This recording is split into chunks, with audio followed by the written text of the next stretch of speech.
Hey everybody, and welcome back to Bible Time. And tonight we'll be continuing on in the book of Isaiah, and we'll be moving on to chapter 7. And it's subtitled, Isaiah Offers Hope to King Ahaz. Ahaz, the son of Jotham and the grandson of Uzziah, was king of Judah when King Rezin of Syria and King Pekah, son of Remaliah of Israel, went to attack Jerusalem. I butchered that name a little bit, so let me start that paragraph again.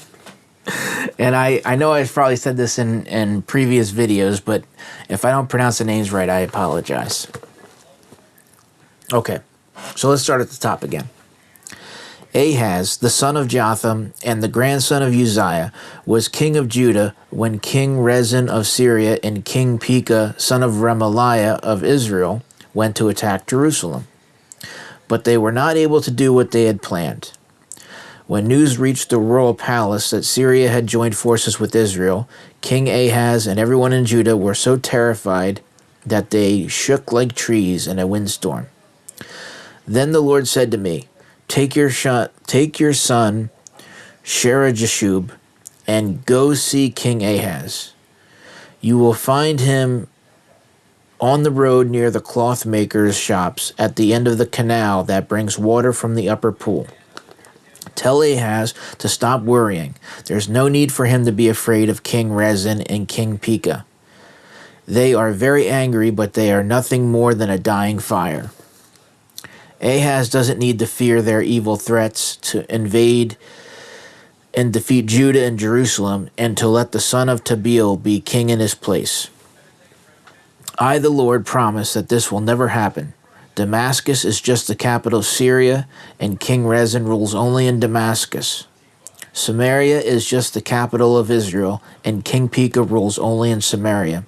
But in less than 65 years, Israel will be destroyed. And if Ahaz and his officials don't trust me, they will be defeated. And now this section is subtitled, A Son Named Emmanuel. Once again, the Lord spoke to King Ahaz. This time he said, Ask me for proof that my promise will come true. Ask for something to happen deep in the world of the dead or high in the heavens above.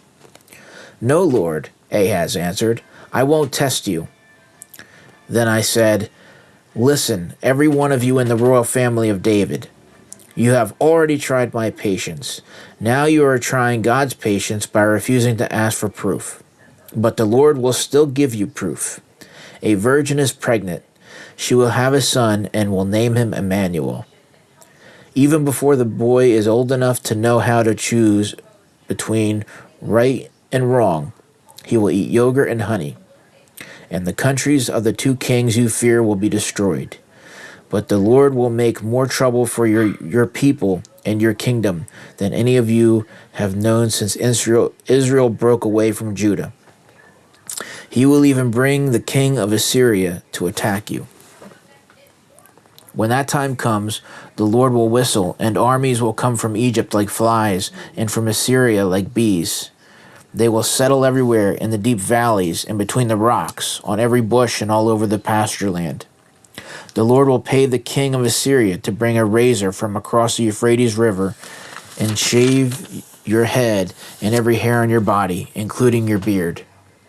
No one will have more than one young cow and 2 sheep, but those who do will have enough milk to make yogurt. In fact, everyone left in the land will eat yogurt and honey.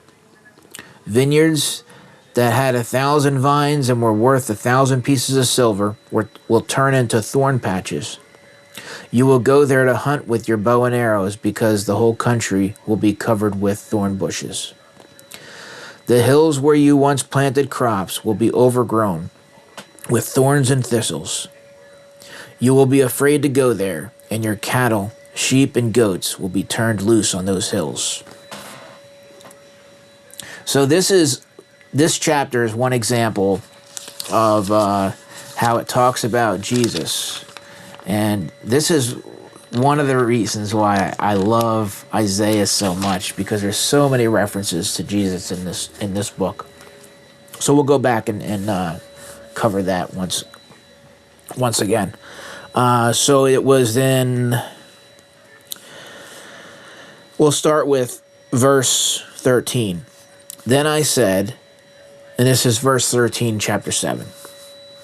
Then I said, listen, every one of you in the royal family of David. You have already tried my patience. Now you are trying God's patience by refusing to ask proof. But the Lord will still give you proof. A virgin is pregnant. She will have a son and will name him Emmanuel. One thing I also really like about the book of Isaiah, and it's not, the book of Isaiah is not the only book that does this, but how it illustrates how much the Lord loves the people. Because despite in between, the declarations of the judgments coming upon the people, the Lord says, but when my people come back to me, this is how it's going to be. It's going to be better. It's going to be great. And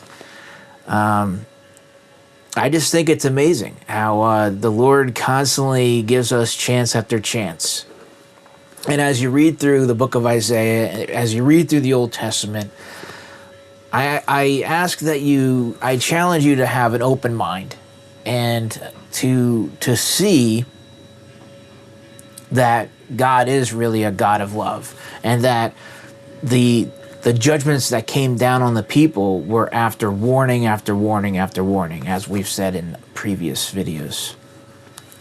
So anyways, that's chapter 7 from the book of Isaiah, and I'll see you guys later in the next chapter. Have a good night.